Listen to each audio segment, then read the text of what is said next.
Good evening, everybody. Welcome to Chiefs Digest live Q&A with yours truly, Matt Derrick, here on a Thursday night. I know we're going up against Thursday night football. We'll have to figure something out. And this is, not a permanent necessarily time slot here at 7 o'clock on Thursdays. I guess supposedly even 7 o'clock permanently is not Thursday's not permanent. Thursday 7's not permanent. I would be glad to take some suggestions about some good times that for folks out there that would like to be able to come in and enjoy the Q&A on a night when other than Tuesdays. Tuesdays has been great, and as I showed the other night, lightning round is apparently not something that's in my vocabulary, so I can't really necessarily promise a lightning round edition. Tuesday night's Q&A was scheduled for an hour. It still almost ended up being 2 hours. But however you're joining us tonight, whether you're on Twitter, Facebook, YouTube, wherever, fire away with your questions, and I'll be glad to get into them. Obviously, Chiefs have arrived in uh, the Chiefs arrived in Brazil. I'm trying to turn on my TV just so I can be able to have the game on as well. But there we go. We've got that, so I can keep up with, not really do live play-by-play, since we're not going to do anything illegal here on the Chiefs Digest Q&A. But just wanted to be able to keep in tune with anybody else out there who's watching the game. Chiefs are in Brazil. Got there a little late. I didn't hear any of that discussion today during the press conferences. I haven't heard from anybody about exactly what led to the delay. I would imagine usually the case with delayed departure. Didn't seem like there was anything weather related in Kansas City yesterday. Loading might have been the issue, but it doesn't sound like that everybody was sitting on the plane for 2 hours. But original departure was scheduled for 7 o'clock. I think team ended up leaving a little before 9, and they were hoping for a good tailwind that might get them into Sao Paulo a little quick. That apparently did not develop. I think they actually had to fly around some storms and take a little detour or two because they ended up arriving about 2.5 hours later at least than they were originally scheduled. So I don't believe they probably got to the hotel until maybe about I think it was 11 o'clock local time when they landed last night. That's a long day. So they were out there early today. Now, local time wasn't too bad. I think it was 11:20 local time was when they had the media availability, had their walkthrough this morning as well. So it was kind of a normal schedule, at least for their bodies as far as what the time was. Tomorrow's game is going to be local time, starting at 9 o'clock. So not a great time adjustment for the Chiefs as they're going through everything, but didn't sound like there were a lot of complaints.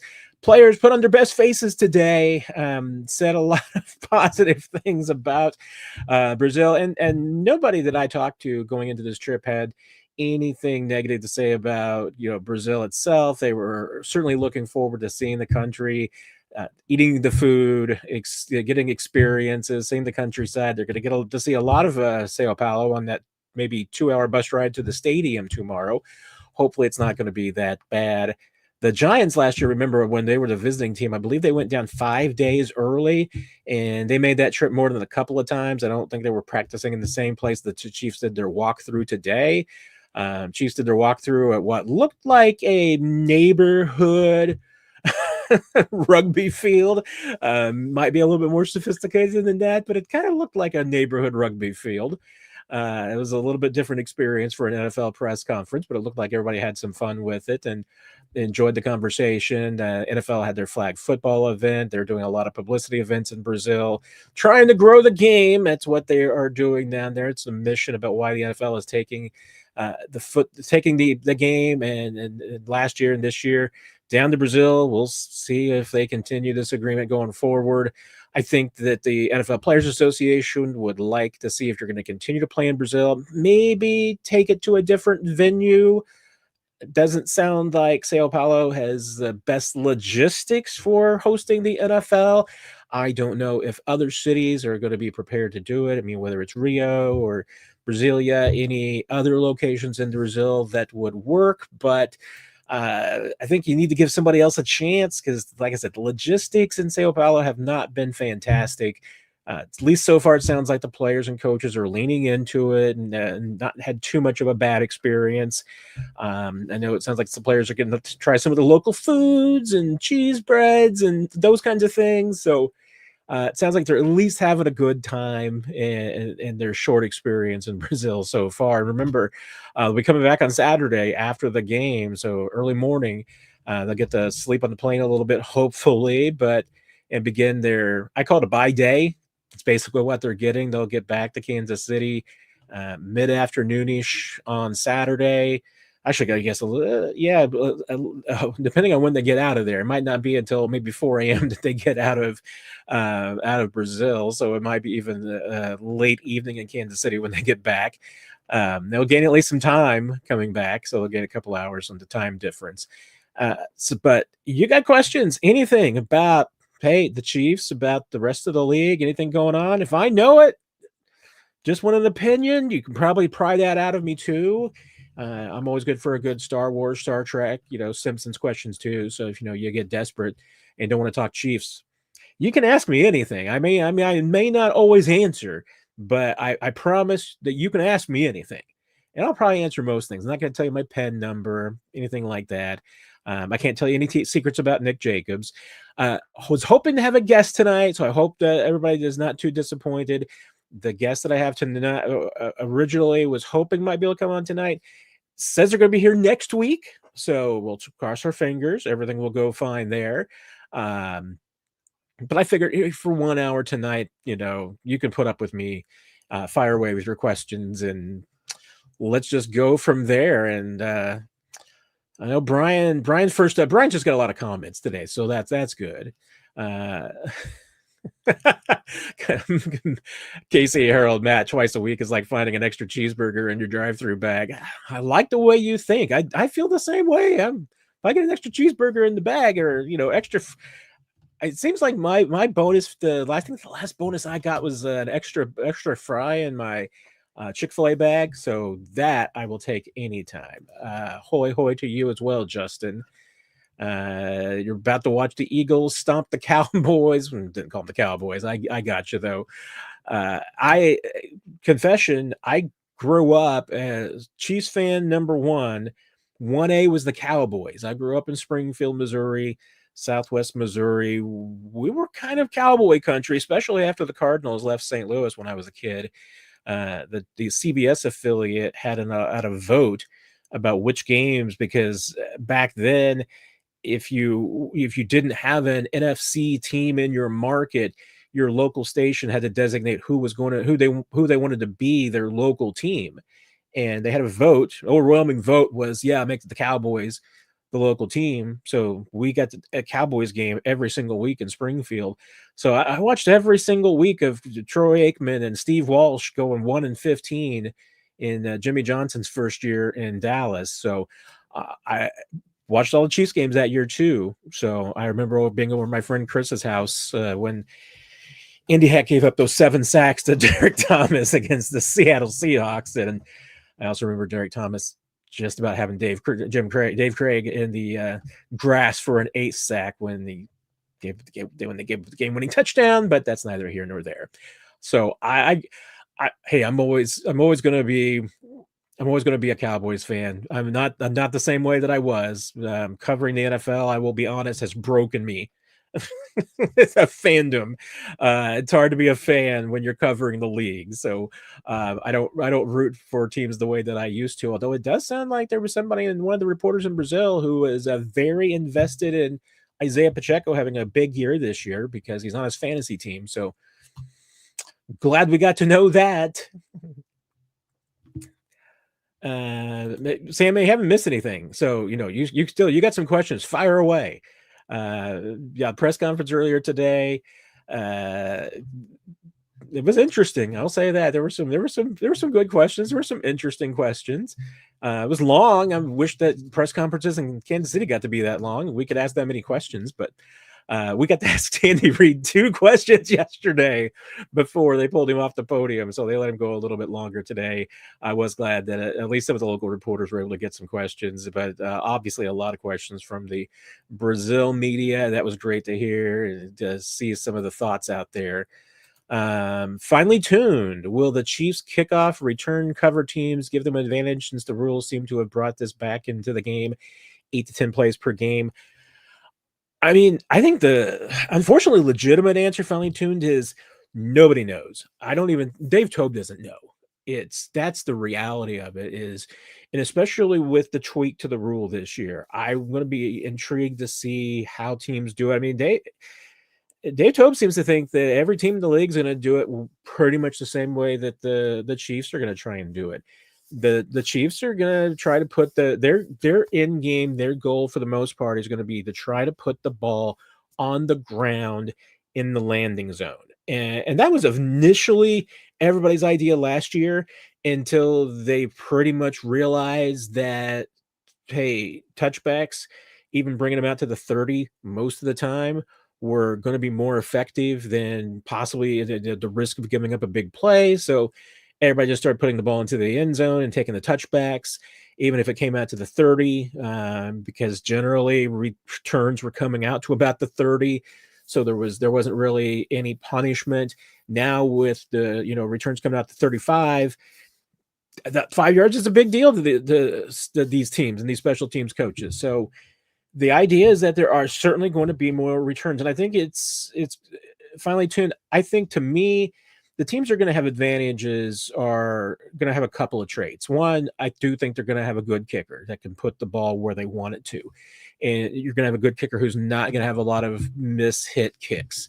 That's the thing you can't have, and everybody's going to have some. Harrison Butker's going to have some. I mean, we saw some in training camp. Almost saw one in the preseason. That one kick that actually ended up being played perfectly for the Chiefs. Had that. I think it was against Seattle. Had the returner let that ball go out of bounds. Maybe again, you have to act quickly in those situations because if you're waiting for a ball to go out of bounds and it doesn't, you're going to get pinned deep. And obviously, if a ball goes out of bounds and it comes out to the 40, it's punishment. But honestly, at the 35 is just, I think that most teams are not going to really see a big difference between a kickoff coming out to the 35 versus one going out of bounds and coming out to the 40. So, I think they're willing to maybe flirt with disaster a little bit there as long as the ball lands in the landing zone and has a chance. I don't think they want it to be quite as scary as that one kick was. But the idea is certainly for the ball to get into the landing zone and get onto the ground, make the returner work for it, not be the last thing you want is just, I think, a line drive kick that just gets the returner in a hurry and they can just take off running. That's not what any, I think, cover team wants. They want the returner to, one, not have their eyes up and downfield. They would like to have for the returner to have their eyes down, looking at the ball at their feet and picking it up and just taking even that split second that it requires to come to a stop, gather the ball, have their eyes down, and not seeing the coverage that's coming. That's what they're going for. I'll be interested to see the ninth game, what both teams do, what their strategy is, if it matches kind of a little bit of what the Chiefs at least say they're planning to do. And I think that's what they will plan to do. The other characteristics, I said there's two things that I think are going to be common amongst teams that have good special teams this year is that they're going to be experienced and have some time together. Remember a couple of years ago, the Chiefs had a huge turnover on their special teams and they had a rough year. They've got a lot of veterans. I mean, they're going to be missing some people in some spots, but they've got a lot of veterans who are back, a lot of experience, a lot of really good special teams players. There's not really any weak links on these special teams. So, I mean, I do think that's going to be in their advantage, both from a return standpoint and from a coverage standpoint. And yes, the goal of finely tuned is what they're trying to do is they're trying to make these plays essentially scrimmage plays. And if you get the ball to the 30 to 35, that's a successful return. Anything beyond that is is bonus. I mean, that's great. If you're a recover team, I mean, you want to stop a team inside the 25. That would be your goal. Um, I'll be interested to see where the average possession starts this year. Is it still around the 30-yard line? Because I think last year, I'm trying to remember what finished up. It was at the 31. I think it was the 31 was the average starting position after a kickoff. So that's why, hey, touchbacks weren't that big of a deal.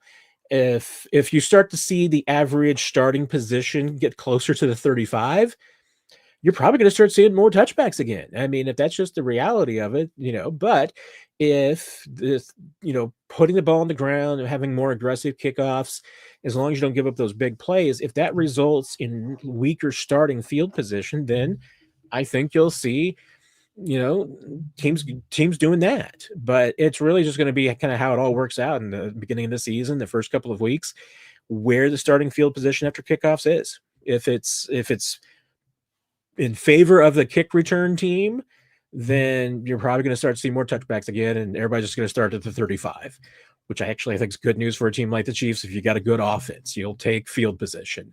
If you're starting to bury teams at the 24 and like the average field position is going back towards the goal line, then you're going to see more and more returns. So that should be interesting, because I still think that once if anything that's getting returned is going to be interesting.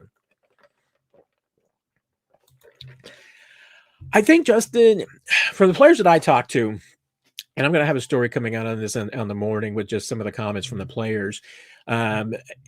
It's not really going to Brazil is the problem. Everybody, I think there's a lot of people who, like I said, every player that I talked to was excited about going to Brazil, seeing the country, all that. What they weren't excited about was being on a plane for 12 hours plus, and then having to take a potentially 2.5 hour bus ride to the stadium before the game, and having to go early to the stadium. I mean, just honestly, just to make sure that they get there on time, they're going to have to leave probably. I don't know what their departure time is. And I know last year, for security reasons, there was only one departure time. Most times for road games, there's at least two departure times where a bus goes early, one goes later. I mean, I don't know if there's really a late bus. It's kind of just the early bus and the normal bus. But that allows guys who like to get at the stadium early to go out there and get that. And guys who just want to arrive on a normal time, everybody's going to be on the early bus, and they're going to go early just to make sure that they get there on time. So it's going to be, I think, something that, it's going to be the travel alone, the logistics, like I said, being on that bus for that long isn't something that any of these guys are looking forward to. They're not real excited about that. They're also not excited about being kind of cooped up. I mean, they're being asked to stay in the perimeter. They don't want the players going out on the streets and going onto the public, so they got to stay around the hotel. I don't know how far the perimeter is going to go. It might include some restaurants. I imagine it probably doesn't include too many. Probably allowing some food deliveries into that area. I'm sure there's some catering. I'm sure there's some good restaurants and everything in the hotel. Probably, in theory, they're staying at the second best hotel in Sao Paulo because the Chargers are staying at the best hotel, or at least the best hotel that's closer to the stadium. But yeah, it's just the travel and the logistics that they were all dreading. And there's a lot of concern, because of just from a player health and safety standpoint, that these guys, especially for the bus ride to the game, is not going to be ideal. And the Chargers are going to have a much shorter ride. I mean, the Chargers bus ride's apparently like half an hour, so tops. So that's the only reason that, I mean, like I said, everybody's pumped to go see Brazil. Nobody was real pumped about the logistics of getting to Brazil and traveling around Brazil.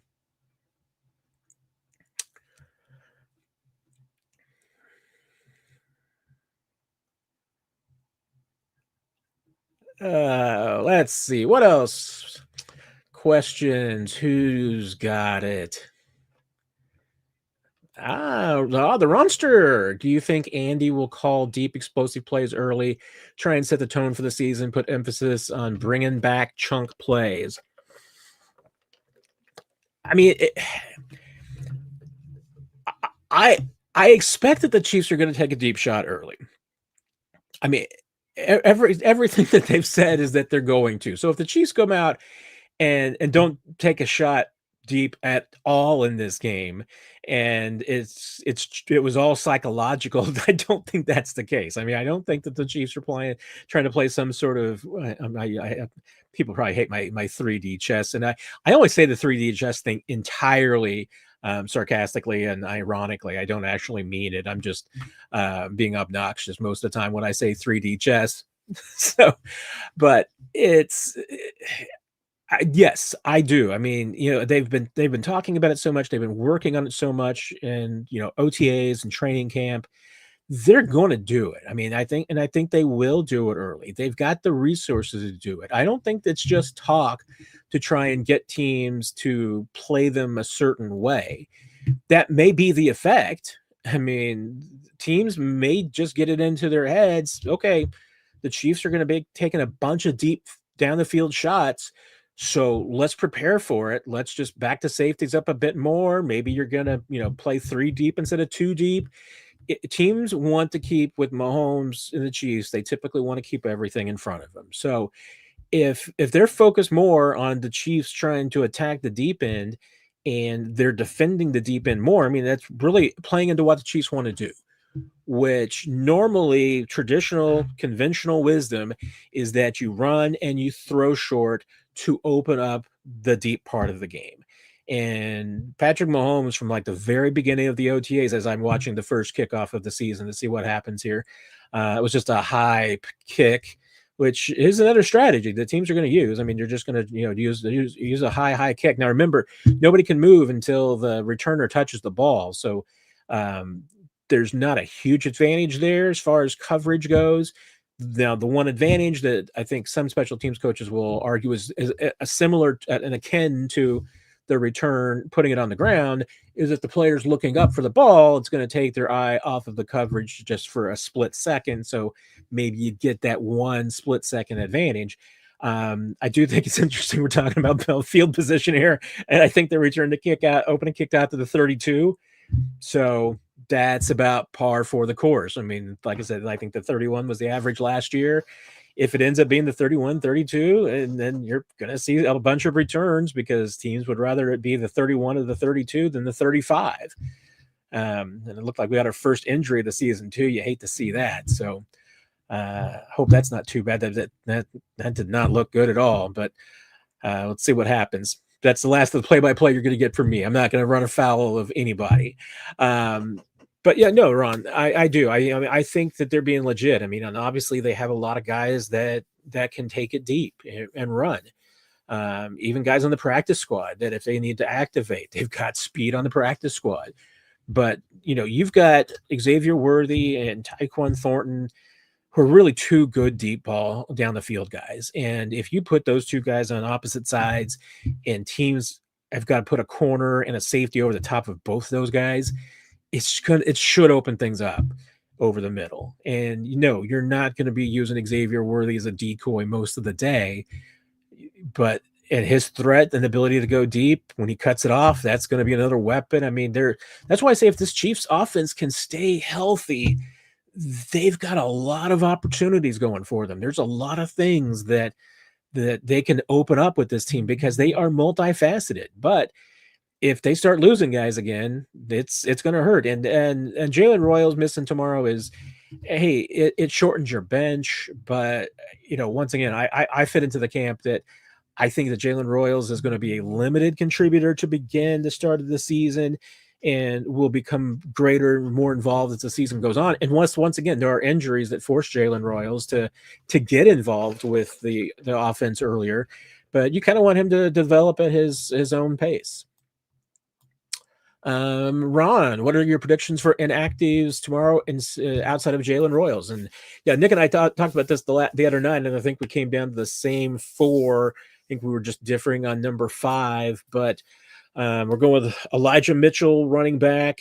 I don't think it'll be Brashard Smith. One running back will most likely be inactive. I'm going to go with Brashard Smith. Jared Wiley, tight end, just not ready, physically yet. Give him time to get ready. So I don't think that's a problem whatsoever. Hunter Norzad, you're going to carry 8 offensive linemen. the Chiefs want 2 tackles, and, Caliendo and Jalen Moore can both play interior. So with Caliendo, Morris, and Moore, you've got between those three, you got 2 interior and 2 tackles. So that works out well for them. I mean, I would love to see Hunter Norzad, active at some point, and maybe he'll move ahead of Mike Caliendo at some point this season. But right now, I think they're going to bank on the experience with Mike Caliendo for right now. So there's my Mitchell, Wiley, Norzad, Royals, and I love the dude, but I think Cooper McDonald would be my early one. You've got 6 linebackers on right now. You're going to have, I think, 1 linebacker down. I think the Chiefs, want Bossa out there for special teams and to get him some experience. It's what he'll probably do primarily early on. Looks like Jack Cochran is healthy. Omar Norman Lott is questionable. Questionable usually plays for the Chiefs, and I think the Chiefs would like to have him active. The only other, real question to me is that, I still think that the Chiefs could really use a heavier, bigger defensive tackle in addition to Derrick Nottie for this game. And I'm just not sure, one, if they've got the faith that in a Marlon Tuipulotu, they're ready for a Broderick Martin to play in that role yet. He's only been here about a week. I just don't know if they're ready for that. And I didn't see any evidence, like I said, during the portion of the practice was open to us this week. I just didn't see any indication that they were preparing for anybody else to play in that role. So those are my 5 that I would go with, just the one on defense with Cooper McDonald. But your mileage may vary. Oh. Well, thank you, Ron. I don't know how well I'm looking, and I have actually put on some weight, but so I don't have that going for me. I think it's the lighting. My lighting has been spot on lately and really improved. So that's probably it. It's the finer details of just video production that are finally coming together. Finally tuned. Will you finally get Nick Jacobs to see a high school football game in Texas? Hard to do because that dude is like the hardest working guy in Kansas City on Friday nights.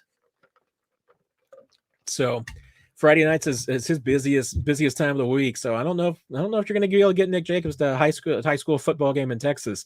Anytime there's high school football going on in Missouri, he's got to be all over. And on top of that,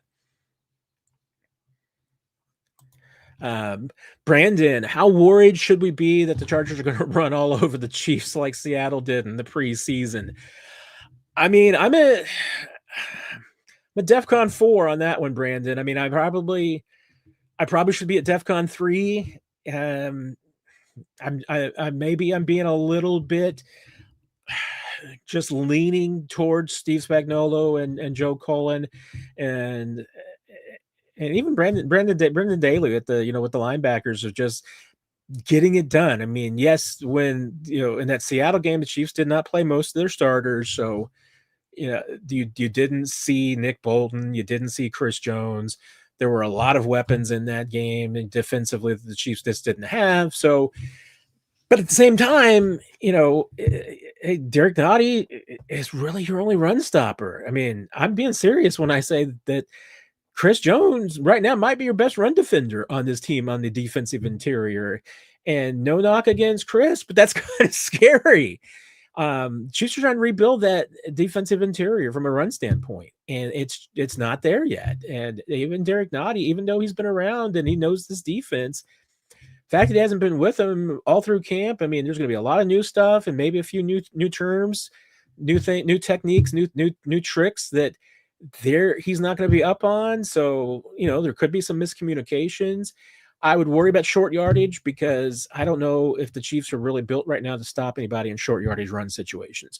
I think the one thing you're just hoping for is that you're good enough at the linebacker level that you're not going to turn a bunch of 5-yard runs into 12-yard runs. And that's what you got to guard against. So, yeah, Brandon, I'm at DEFCON 4 right now. Hey, if the Chargers come out first drive and just pound it down the middle on the Chiefs and run the ball over the place, obviously I'm going to be up in that DEFCON 3 in a hurry. I may be just a little bit too optimistic that the Chiefs are going to figure it out to at least. I mean, I'm not expecting the Chiefs to go out and hold the Chargers under 60 yards, anything crazy like the run defense they were playing last year. I don't see that.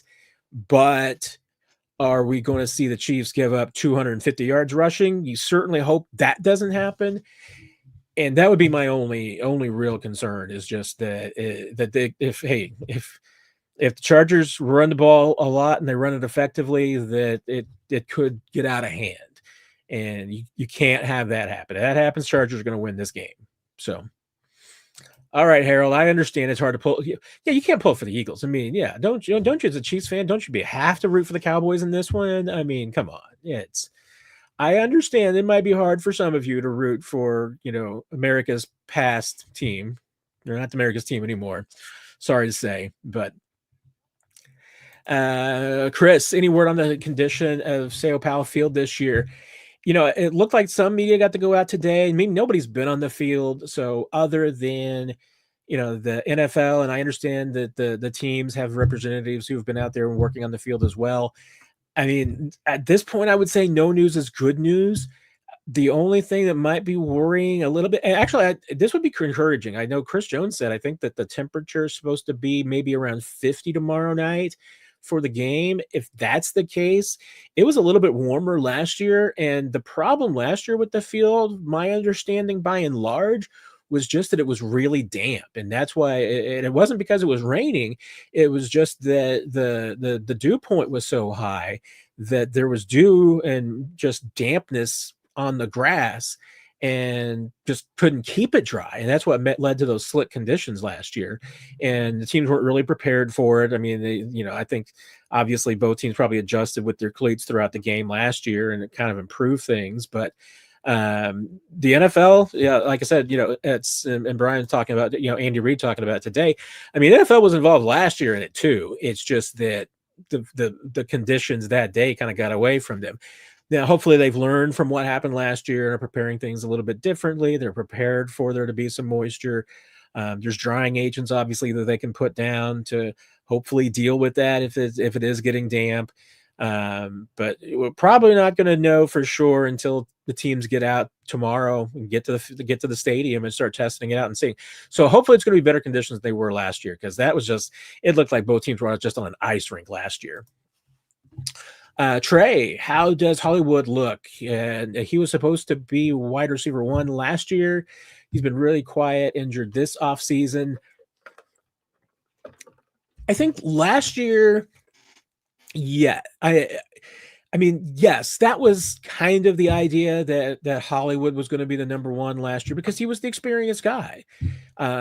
Yes,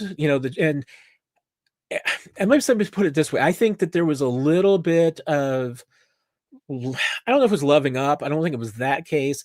I think it was a little bit of the Chiefs, maybe at least even just loving up their own acquisition of building up, Hollywood, to say, hey, it's going to be a big part of this offense. Because what I was hearing from the Chiefs last year was that Rashee Rice is the number 1 receiver in this league already. And you saw that at the beginning of the season. So I think last year, in all of that building up and hype and everything like that, I think it was a little bit of a media-driven thing. And I say media-driven because I don't know if it was necessarily what I think it was a local thing as much as it was. I heard a lot more from national reporters, and I think that's the message that the Chiefs were kind of pumping out to the national reporters, to either one, just to be a little bit of a smoke screen, maybe keep a little bit of the pressure off of Rashee, put it on Hollywood. And then, of course, Hollywood gets hurt and everything just goes out the window. But, I mean, this year, Chiefs are going into this, and no, they're not going to have Rashee. If Rashee were here right now, you'd say Rashee Rice is this team's number 1 receiver.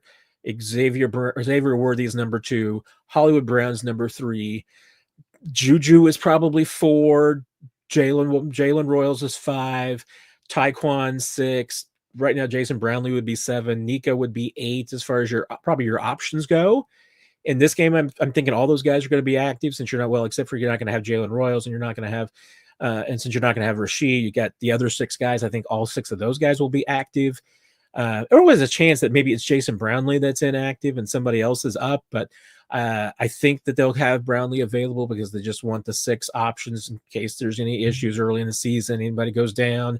you do have some guys with injury histories of at least not being able to play all 17 games. So maybe you want that insurance and Brownlee active in week 1 for sure, just to cover your bases. But as far as how Hollywood has looked, we haven't really got to see an in-depth look at him since he came back from the injury. Now, before the injury with the ankle, he was looking good. I mean, I think he was everything that you would want. I mean, and if he's your number 3 receiver, you've got a super deep receiver core. That's what I would say. Is he a number 1? I can't put him in that category. I mean, is Hollywood, 1,000, 1,200 yard receiver? That's what you got to be in my book to be a number 1, legitimately maybe a 1,200 yard receiver. I don't think Hollywood's that. Can he be an 800-yard guy? Yeah. I mean, and honestly, if that's your number 3 receiver is a Hollywood Brown that gives you 800 yards, you get a really good offense. So, and honestly, if Hollywood was your number 3 guy and gave you 600 yards, I think you're probably going to be just fine because you got a lot of guys up and down this lineup that can be good receivers. Now, how's he looked since the injury and since coming back? I haven't noticed any issues. We haven't, like I said, really gotten a hard look at him when he has been going full in practice. I think he's looked fine. Looks like he's still testing that ankle a little bit and that foot a little bit. Let's see what happens. But is he 100%? Probably close. I mean, I would say it's got to be at least 90, 95. I don't think they would have him back out there yet if he wasn't. Even in the shape that they're in. I mean, I don't think they would be rushing him back if they felt like just because I don't think that they're that point. I don't feel like that they feel like that they're so desperate that they need to rush Hollywood back out there. He looks like he's ready to go. So, and like I said, it may just take some being out there playing full go, just take some snaps. Maybe it's going to take a first half. Maybe he'll take the first game to just knock the rust off, because even last year was not himself. So, but talking to Hollywood, he will tell you that he feels a lot better than he did at the end of last season, that he's really excited about this. He's really pumped up for this game tomorrow night. He wants to make a big impression. So I'm expecting a sneaky good day from Hollywood because he wants to put on a show tomorrow. I'm not saying he's going to put up like 120 yards and a touchdown. If he did, it wouldn't surprise me. But I mean, hey, 60 yards and a touchdown. I mean, hey, Hollywood might be able to do that. So no conscience, knowing what you know now as a reporter, what would you say to the younger you just starting out as a reporter? Darn, that's a good question, no conscience, because younger me starting out as a reporter gave up being a reporter, and I ended up in PR for 15 odd years. So what would I say to myself? Good question, because I'd probably tell my younger self two things. One, I would have told my younger self in college to take Spanish instead of French, because I took Latin in high school.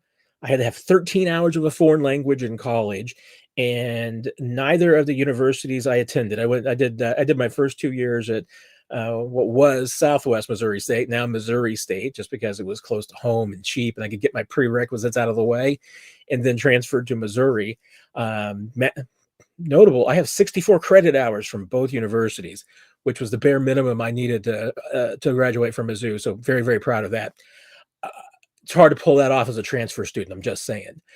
But I would tell my younger self to take Spanish instead of French, because other than, asking Laurent Duvernay-Tardif if he likes the Olive Garden and asking him where the post office is, I really haven't used my French that much. And Spanish, I think, would be a lot more helpful. So there's that. My other thing, I would probably, because I was a broadcast major, and it's helped me. I mean, there's no doubt. Even though I have never worked technically in the broadcast, well, I guess I worked a little bit in broadcasting in college. I worked at a radio station, so I got that. And I do work on radio and TV now part-time, so it did help out and pay off a little bit. I probably should have gone the print route, And if I had gone the print route and started in newspapers, I probably would have stayed in journalism the entire time. Now, all that said, I'd probably tell a younger reporter myself, I don't know, buy stock in Dell or Yahoo, all those things. Yeah, those are the things you can't do those things. Uh, but yeah, that's probably the only thing I would probably make a change, because I wasn't really built for broadcast. I wasn't really built for TV. Radios, I don't have the voice for radio.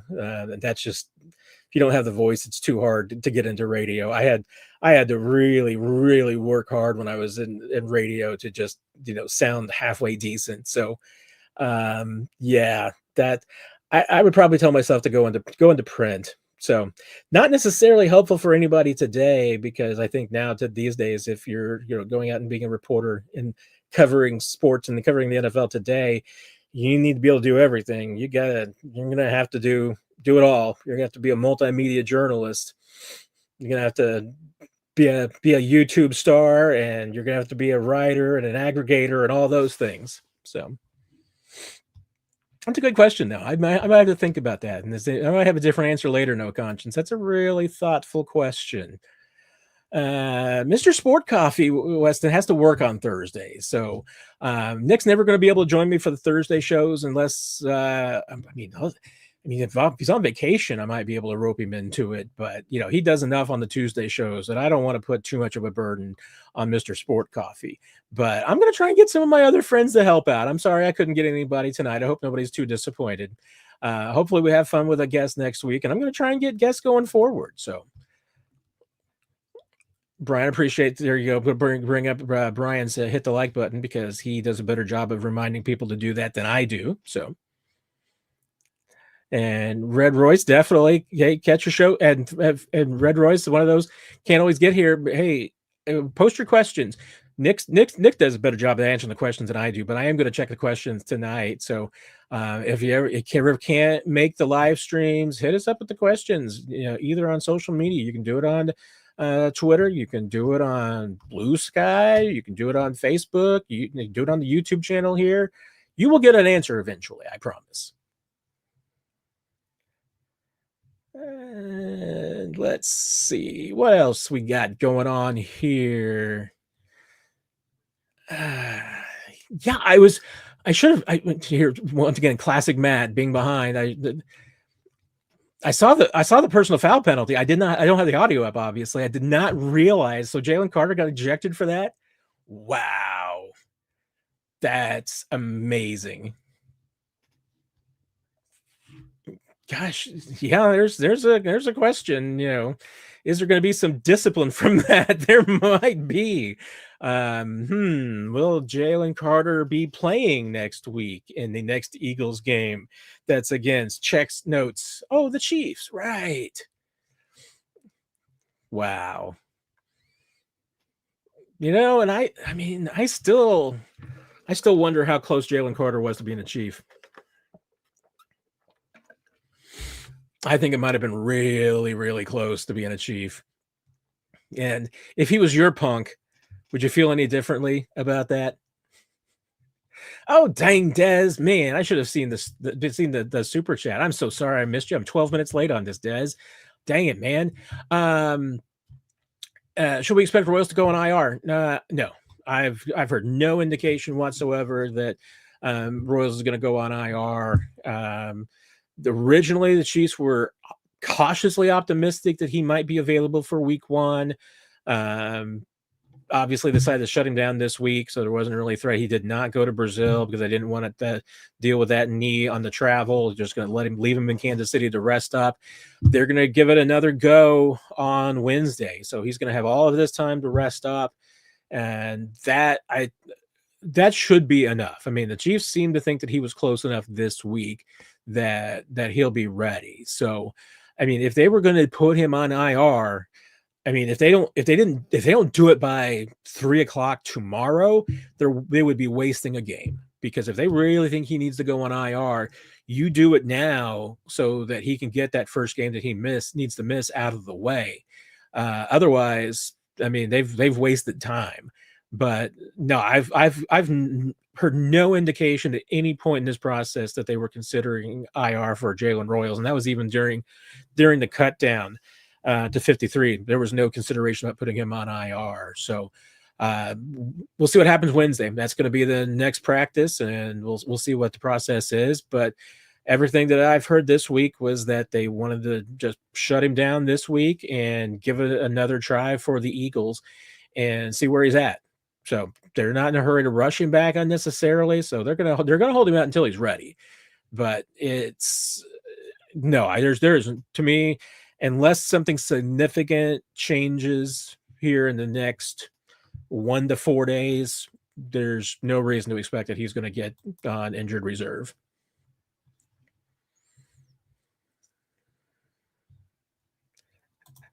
Yeah, Steam and Demon. I know. I thought about. I was thinking about this beforehand and afterhand, and obviously, I mean, Chiefs going to play on a Thursday night too. So, like I said, I'm not married to the 7 o'clock on Thursdays. I'm pretty much ruling out Fridays because Fridays aren't great. Wednesdays, I mean, just aren't great because then it's right after we did the one on Tuesday. We're locked in. I mean, we can't move 41 is the mic, not only just because it makes sense for games, for everything to be on Sundays after games or around there and everything. But just with the KSHB's schedule, we just have to keep it on the Sundays. Sometimes we get, Monday, sometimes we get Saturday, but we just need to keep it in that Sunday area. So, it kind of ends up making Thursday at least the day, but nights, like you said, I mean, maybe I will probably move around a little bit. So, but my guest next week can change times, which I don't know that he'll be able to. We might do 7 o'clock next Thursday, but I am absolutely moving around time wise so that maybe we can find something that works a little bit better. Hey, maybe it's 6. I know obviously there's some other shows that go in the afternoon, and that's the other thing too. I mean, I don't necessarily want to go up against anybody else. At some point, it just becomes, I mean, what's easiest for me. And I don't, it's not necessarily my number one concern, but it's a small concern at least, Steeman. But no, I'm with you. And I am considering, some other times to maybe move around. I want to test it out. So the 7 o'clock on Thursdays, it's in pencil only at this point. Finally tuned. Can rookie running back Brashard Smith pass block to any effective degree?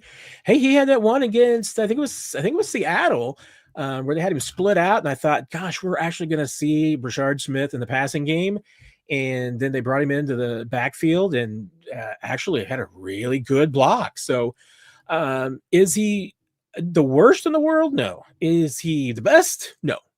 I would say I think he's a C- blocker at this point. So the one thing he's got finely tuned is that he has got the want to. He's not afraid to stick his nose in there. That's the first thing you have to do is just, you have to want to block. And he's got that. Doctor Who, with all of the TV broadcasts being Portuguese, I mean, it's always an option. I mean, I'm sure the SAP channel will be available there for Portuguese, but I don't think any of the YouTube crew speaks Portuguese. So that's going to have to be that's going to have to be on a SAP channel, Doctor Who. Don't worry, you'll be okay. Brenda checking in. Thursday nights, Facebook make it hard to do live streams. Yeah, I know. We'll test it around. And like I said, anybody put up a vote. Let me know in the comments and in the discussion here in the comments, YouTube, Twitter, Blue Sky, wherever you find me. Let me know a good alternate time outside of the Tuesday nights that if you think would work, and vote for your favorite time. So we'll give it a go. Like I said, I'm not committed to anything at this point. Would love to, just because the Tuesday night one has gotten so off the rails and in a good way, but I feel like there's more of the Q&A to go around. I know people have been asking for other times, so that's why I just want to try and see if we can make another show day work. I mean, maybe we'll end up just sticking with the 2-hour marathon on Tuesdays, but just love to be able to give everybody a chance to join in at different times if they can. Yes, Jedi, I do have the looks for radio. Yep, 100%. No doubt about that. Oh, Kenneth, 1 to 10 rating for the Kingdom documentary. What do you all think? I want to know what I want to hear your thoughts, because I haven't really gotten great feedback. I mean, by great feedback, I just mean quantity of feedback, regardless of what it is, whether it's positive or negative. I haven't heard from a lot of people about what they think about the documentary. So I'd love to hear what all of you think. I'll be honest, there were things I liked and things that I didn't. I didn't learn a lot. Now I did not know to the extent of the basically museum that they have over in Subtropolis. I think we talked about that before. I would love to get to go there someday. Maybe I can beg, borrow, and steal an invitation from Bob Moore sometime, because that would be incredible to see that. So that was something that was at least interesting. There was a few things from behind the scenes last year that you saw that were, at least knowing about it now, maybe makes a few things make more sense. But I thought the documentary had, I thought it was a really glossy view of the Chiefs franchise, and there's nothing wrong with that. I mean, anytime that the team is involved in producing something, you're going to get a little bit of that. I mean, I like the quarterback situation with Netflix, because I thought you got a little bit of at least some rawness there. I don't think there was anything really raw on the Kingdom documentary. About the only thing that you got that was really raw at all was episode 2 with Andy Reid and his son, and the brief mention of Jovan Belcher, and then the Kareem Hunt story. I just thought that was, I don't know. I thought they glossed. I thought that they could have done a really deep dive on some of that situation, and they kind of just glossed over it a little bit. And then they spent a lot of time dragging Kareem and backing him over before they tried to give him the redemption story. But that was minor, not a big quibble. My big quibble, my really just, this was pitched and explained as, the story of the Chiefs franchise as told through the course of the 2024 season. And they got into a lot of the Chiefs franchise and its history. And yet the name Carl Peterson was never mentioned. And even Marty Schottenheimer didn't get much mention. I think Marty only really got a couple of mentions. And I don't, whatever you want to say about Marty, and I don't really hear a lot of bad things about Marty. Carl is the more polarizing figure. And I know that he's a polarizing figure at One Arrowhead Drive for whatever reasons. But I just don't see how you can brag about the experience at Arrowhead Stadium and talk about the Chiefs of today in everything that goes along with the crowded Arrowhead, and not talk about the 90s, and not talk about Marty and Carl. Because without those two dudes, I mean, Arrowhead's not Arrowhead. I mean, it doesn't mean the Chiefs don't end up with Patrick Mahomes, and it doesn't mean the Chiefs don't end up with a dynasty here. But you got it, for those of you old enough to remember, Arrowhead was a ghost town in the 80s before Marty and Carl got here.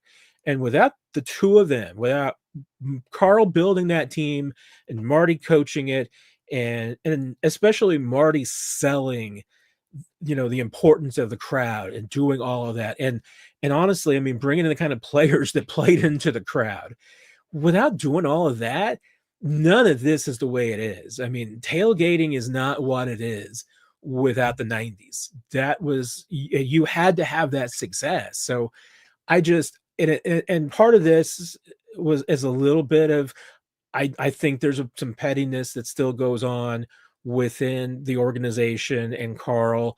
And I think that just needs to go away, because you're just not, this organization is not where it is without Carl Peterson. Carl was an important figure. Even if he didn't get you over the hump, even if he didn't get you to the Super Bowl, to the promised land, he still rebuilt this franchise and put you in a place where you could be where you are now.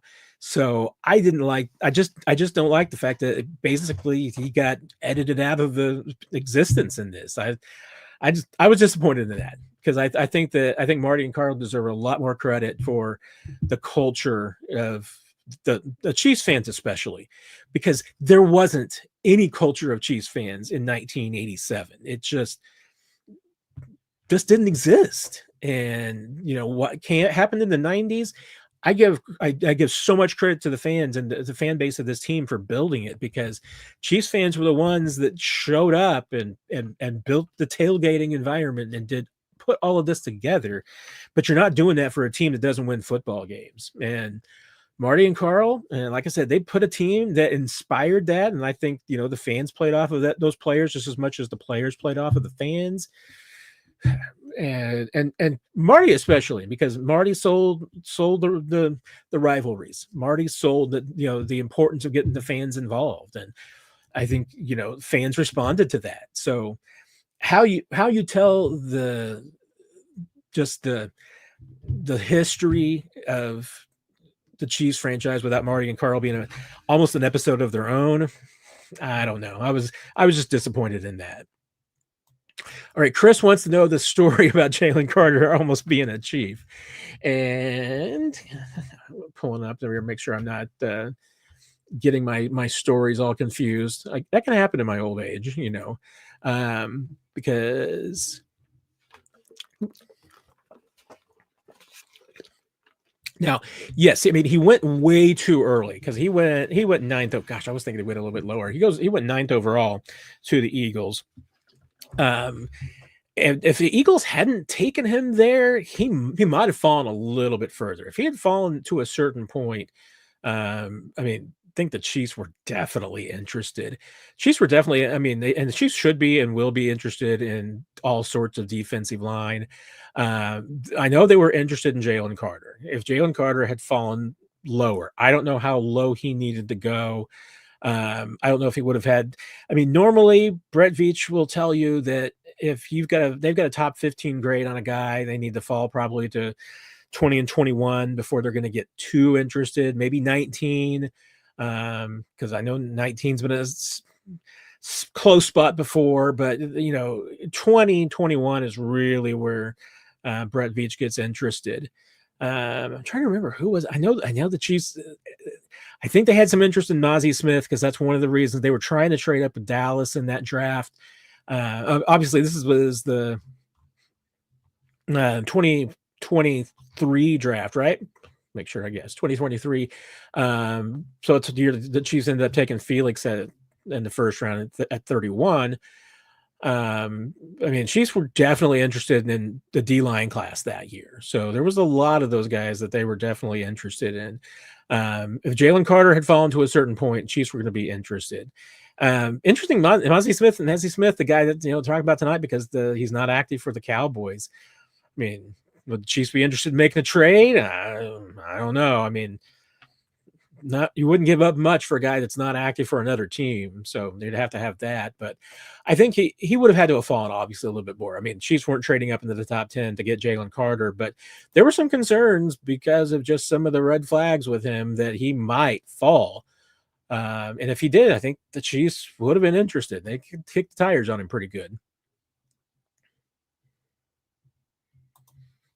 Doctor Who, Matt, does the ball rotate the same direction since they're playing in the southern hemisphere?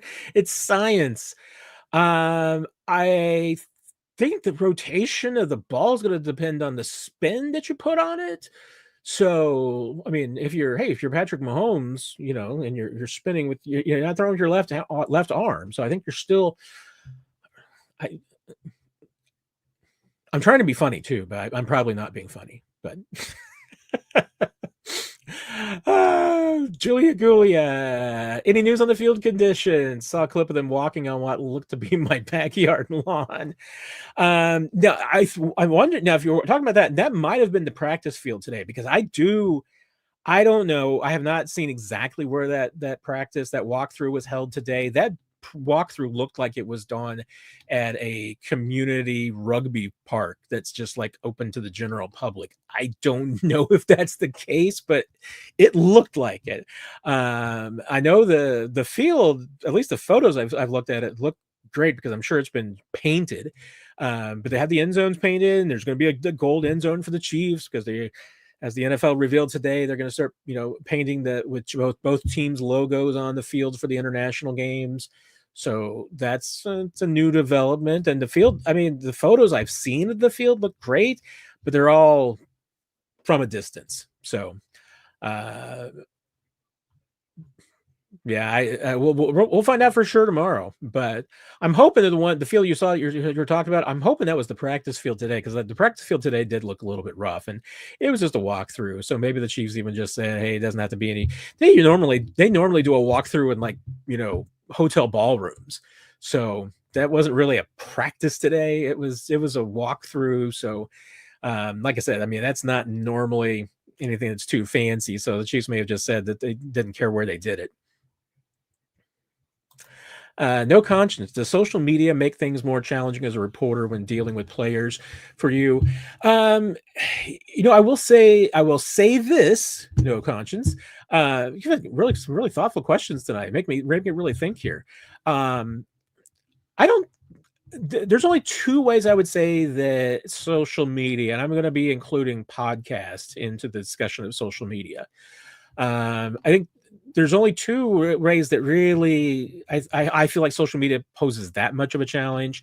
One is when social media becomes part of the story, which is just annoying because it's so easy for anyone, players, coaches, executives, anybody alike, to just get ticked off and fire up a couple of messages, and then it becomes a story. And I wish that didn't happen, because those things are rarely stories. I mean, Tyrann Mathieu getting in a bad mood because some fans were ticked off, not really a story, but then everybody ends up talking about it. I wish those things didn't happen. So that's just the challenge that I wish didn't exist, because I don't think they're real stories. That's why I try not to cover them that much, because I don't think that a guy letting loose his opinion that maybe was just blowing off steam really that much of a story. I mean, it's just not that big of a deal. Where I bring podcast into it is that one thing that fans want from media is that we're your conduit for accountability. That's the number one thing I hear from fans, is that they just wish that we would hold the players more accountable. And I try. I think a lot of my colleagues try. It's a difficult thing to do sometimes, because you're talking to people that if you ask the wrong question, they're just going to walk away from you, and that's not what anybody wants. That we're not trying to do that. We're not trying to create scenes, or we should not be trying to create viral content of any sort. We should be trying to have thoughtful discussions. And sometimes that means asking hard questions about performances and asking the questions that you all want to hear. And I get it. Sometimes we fail. And there's, I know Nick was talking about it the other night, that some people are not always fans of the questions that we ask. And maybe there are times when we do fail and don't ask the best questions. It can happen. But I think we all try to do that. And this is obviously going to be very clear about what player I'm talking about, but I get told that, hey, you know what? Players can talk on social media. They can talk on their podcast. That's where they're going to talk to the fans. Well, they're not holding each other accountable on their podcasts or their social media accounts. And I'm not trying to make it sound like, we're doing Watergate here. This is we're not trying to, it's not the Pentagon Papers that we're talking about. We're talking about football. But there's times that you want to be able to ask players questions that they themselves don't think of, or topics that they don't think of. So that's my only thing that social media, and like I said, I'm bringing podcasts into this, makes it challenging, is that some people think that social media is a replacement for, talking to reporters and talking to fans. And I don't think it is. I think it's something on top of that. Do all those things, sure. I mean, tell your story, get your story out there. I was a PR guy. I'll be the first one to tell you, I think every player should have a podcast. Every player should be putting out their own story on their own terms. And they certainly shouldn't be leaving it up to the teams, because the teams are only going to be putting out the story that's favorable to them. They're not they're The teams will sometimes tell you that they're working for the players. No, they're working for the owner, and they're working for the team. Not their job to give the players the best PR. If you as a player want PR, you need to be doing your own PR, because nobody else is going to do it for you for free. You need to do it on yourself. So if you want your story out there, you can't necessarily be waiting for, your team to tell it, or waiting for a reporter to come do it. Go tell it yourself. I mean, you should be doing that. I don't have a problem with that. But also at the same time, it should not be a replacement. It shouldn't be a replacement for talking to reporters, because 9 times out of 10, what reporters are trying to do is that they're trying to be the representative of the fans. They're trying to ask the questions that the fans can't ask. So that's my soapbox, no conscience. See, I'm going to make a Thursday night lightning round. I've made it already way too long. So, but I appreciate those of you who are sticking around and watching what has so far been a really interesting football game, because it's a very high scoring game. And the Cowboys really need to put a spy on Jalen Hurts, but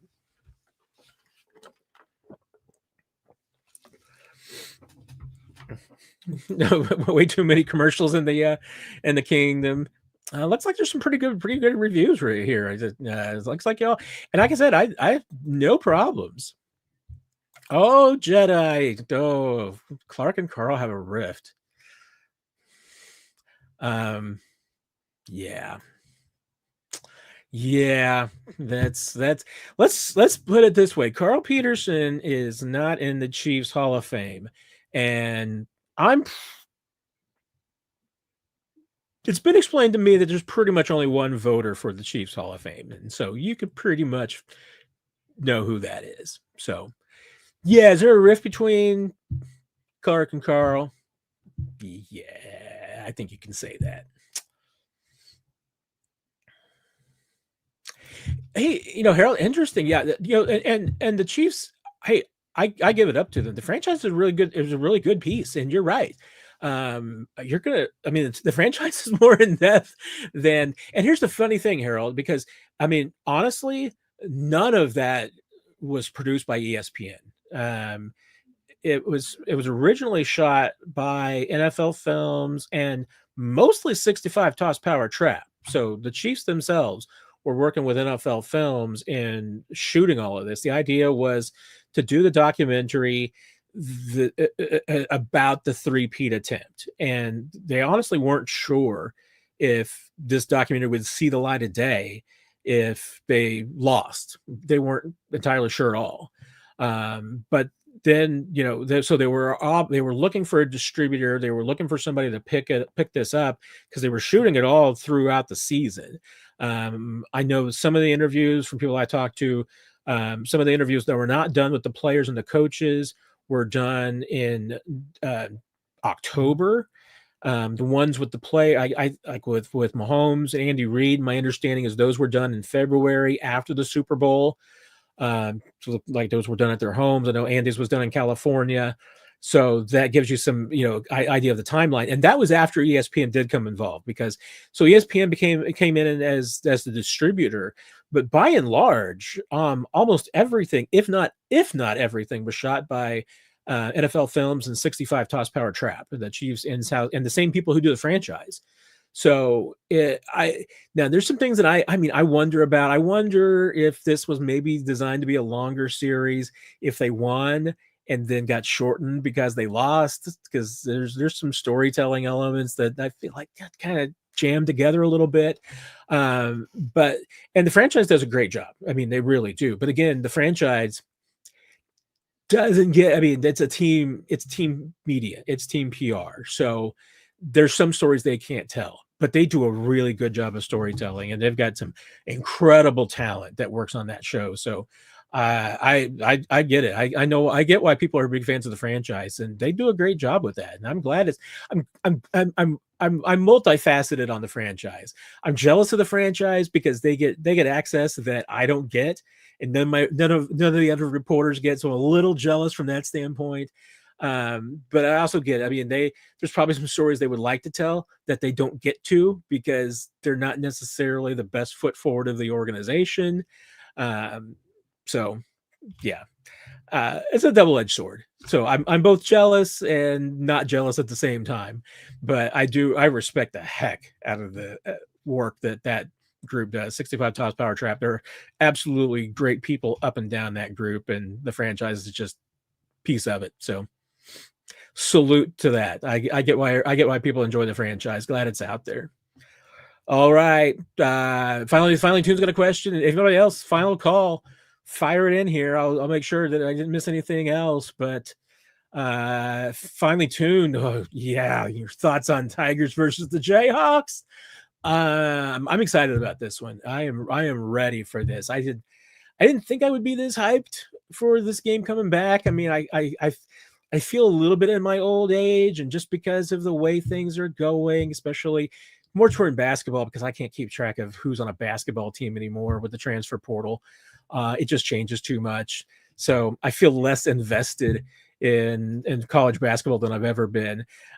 Football's not quite as bad yet, but it's getting there. And man, I just haven't been as invested in college football as I was, 10, 15 years ago. I mean, 15 years ago, I had season tickets to Mizzou football. So I was pretty invested. Was there for Armageddon at Arrowhead. That was the first college game that I had been to in a long time. And obviously that got me hooked because that game was off the hook. But I'm nervous about this finally, Tune, because I mean, Jayhawks are a good team. Jalen Daniels is a really good quarterback. I mean, they can go in there and beat the Tigers. I don't know who the Tigers are yet. I'm actually glad that the Jayhawks have played 2 games because at least there's a little bit more on film that Mizzou can learn from and see, but neither team has probably necessarily put their best foot. I know that from being there at that game on Thursday night last week against Central Arkansas, which was not much of a game, the Tigers put some stuff out there they just wanted the Kansas to see. So they probably did a few things they just wanted Kansas to see that they're going to play off of this week. We'll see if it works, but I'm going to have to go with my Tigers. I don't know if they're going to be able to cover the point. 6.5 is it's a big number in a rivalry game. I'm going to think it's going to be tighter than that, but I hope my Tigers pull it off. Bo Prabula really impressed me, both just during the game and in the post-game press conference. It was one. I was reading Brian's comment. Brian, what did I do? But I'm definitely going with my Tigers. Love. I'm starting to love this team. Even after one game, they got some really good guys and really good stories on this team. Some talent.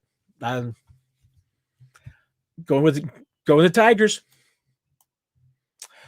Sharon, I just saw your question. I will come back to that. I'm sorry. I not mean to skip it.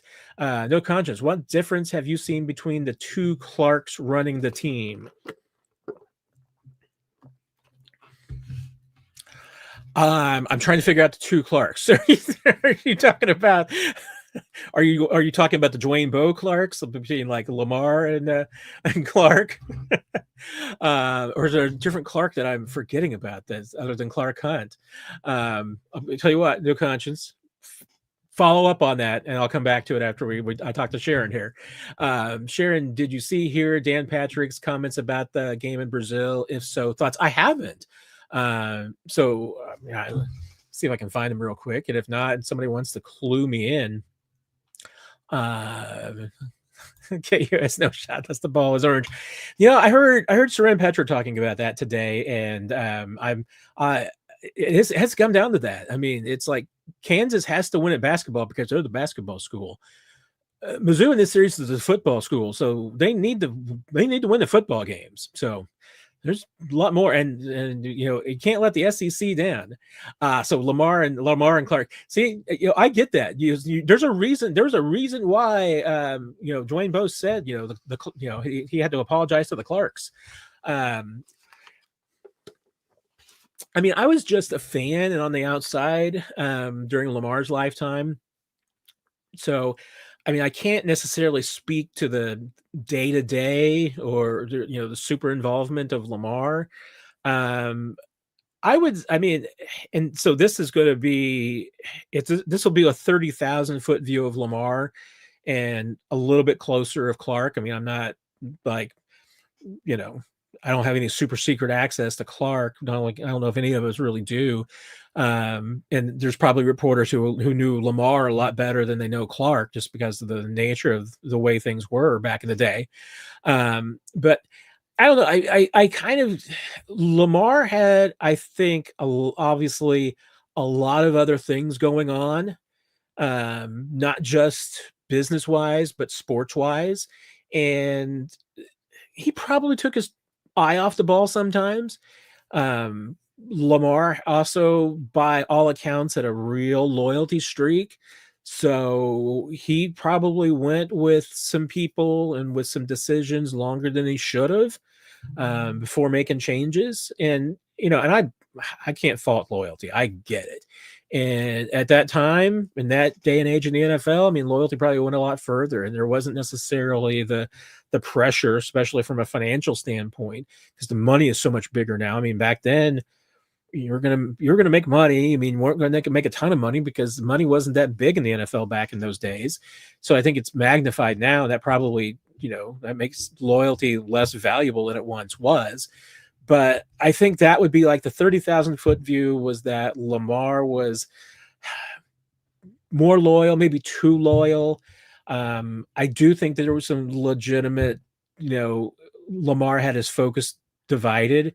I mean, both of them have the same, to a degree, financial divisions. I mean, let's face it, the Hunt enterprises, whether it's football or real estate or oil or any of these other businesses that they're in, probably more diverse and certainly bigger dollar wise than they were during Lamar's day. He probably had more involvement in the other businesses than Clark does. Clark has more siblings that manage what his dad was just doing by himself. So, I mean, basically everything that Lamar did has been divided up amongst all the kids. So all the kids have a little bit different responsibilities, and Clark does, have, I mean, Lamar was basically, and this was oddly enough, I mean, starting MLS was really after the Chiefs started getting good.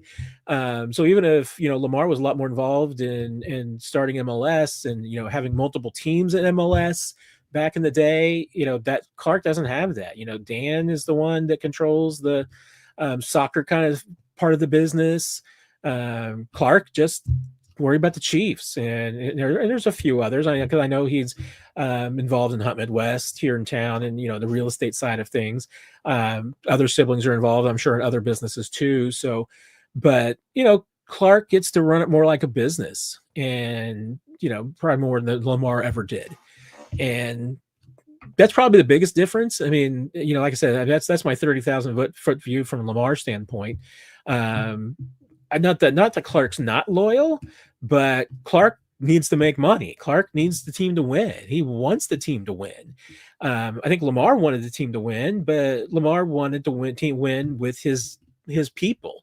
Clark wants to win, and if you're not winning, he's going to go get somebody else who will.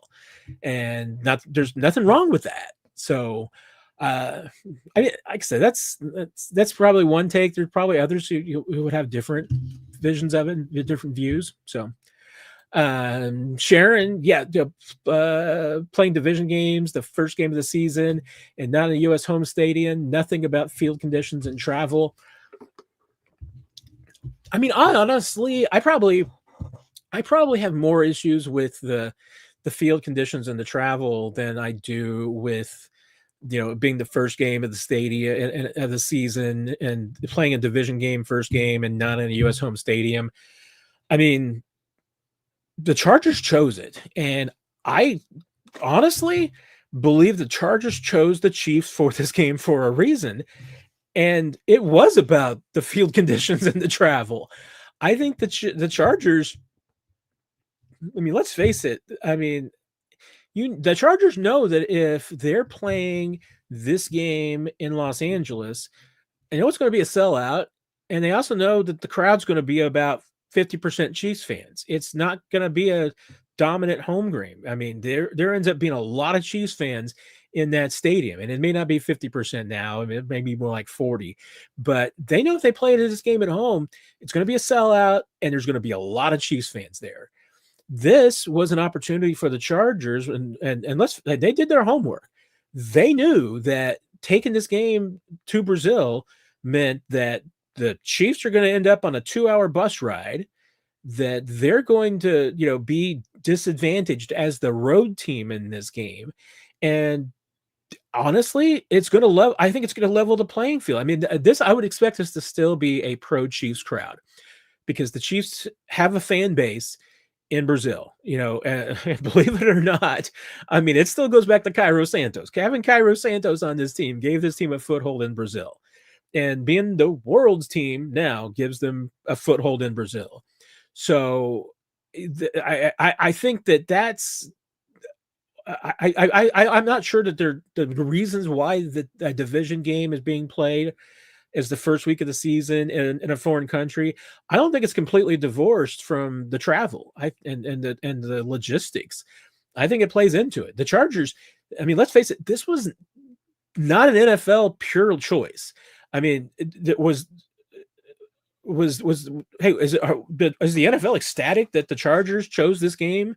Yes. I mean, there's no doubt about it. And did the NFL say to the Chargers, hey, if you want the Chiefs game overseas, we'd love that too? Probably did. But yeah, the Chargers, the way that the NFL does these international games, teams can block any game that they want to from being overseas. And the Chiefs did that with Germany when it came down to the Dolphins, picking that game. They worked with the NFL to choose the opponents, and and the Chiefs made it very clear. I mean, there are certain teams that they did not want to lose. They didn't want to lose that year. Like I think the Bears were on the schedule. You wouldn't want to lose the Bears, because that's going to be a good sell. I mean, that's going to be a game that they're going to get a lot of people coming in for and everything. So, Dolphins was one, because a game that they weren't minding losing, because they're like, hey, I mean, they'll play the Dolphins anywhere, but the Dolphins to them isn't like a big game in Kansas City. It's not as big as some other teams that don't come around as often and everything. So, yeah, I mean, if the Chargers did not want this game to be played in Brazil, they could have blocked it. But my understanding is that the Chargers wanted this game. This was their choice, and the Chiefs are going to take anybody up on any offer. They're not going to turn anything down. So to play internationally, so everybody's happy. I mean, everybody gets what they want to a little bit of a degree. I think the only one that doesn't get what they want is that the Chiefs players don't want to be on a plane for 24 hours over 4 days and being on a bus for 5 hours, possibly, going to and from the game.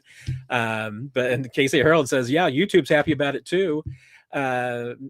Yeah, I think, from the player standpoint, I know from talking to the players this week, they're a lot more annoyed about the logistics and the field conditions than anything else. It's really not, I don't think that honestly going to Brazil doesn't bother them that much. I mean, they're fine with it. I think they prefer that they had more time afterwards to recover. We'll probably hear some grousing about it next week, about how, hey, yeah, we had to go on a plane for 24 hours round trip, and all we got was like one afternoon, Sunday afternoon off, and that's it. So I think there'll be a little bit of grousing, but yeah, I think I would disagree with Patrick a little bit, because hey, it's not great, but it's what everybody wants. All right, Steam Demon, I'm going to give you the last word here. I hope Chiefs players watching this game, refs just called a taunting foul for flexing his arms after a tackle. No Fun League is serious this year. Well, No Fun League is always in full effect. So, and there, I know there's a whole other set this year, and it's not like I don't think it's ever been made public or anything. But when the officials were in town this year, they do for the St. Joe up in training camp. They always do a little meeting with the media to answer questions and talk about the rule changes and what emphasis are and everything. And the NFL has a detailed list of, it gets longer and longer each year about what types of celebrations are no goes. And yeah, taunting in any form, it's especially if you do it at a player.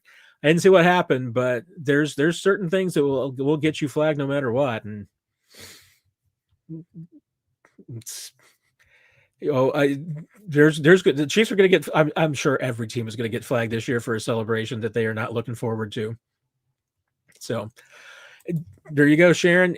You'll be getting a early edition of 41 is the mic, because Nick and I will be recording it after the game tomorrow night. So you'll have that in your stream. Depending on what time you wake up Saturday morning, hopefully it will be the first thing in your stream Saturday morning. If you wake up, I guess, at 4 o'clock, you might have to wait for it. I'm not sure. But it will be, we'll be doing it, recording it after kind of early in the morning Saturday, counting the game and recounting it, everything that happened. So everybody, thanks for joining us on this Thursday night edition. We'll test around. We'll try and play with some different formats. And like I said, you're going to get some guest hosts to come and join me in the future. So hopefully be some people that you like and appreciate and we have some fun with. We will see you, Nick and I, on 41 is the mic after the game tomorrow night. And so on your stream Saturday morning, and that means no extra episode on Sunday. There'll be just the episode this weekend. It'll be coming out Saturday morning. And then next time we will talk to you will be Tuesday on the Q&A, next episode of the Q&A. Chiefs are back at it.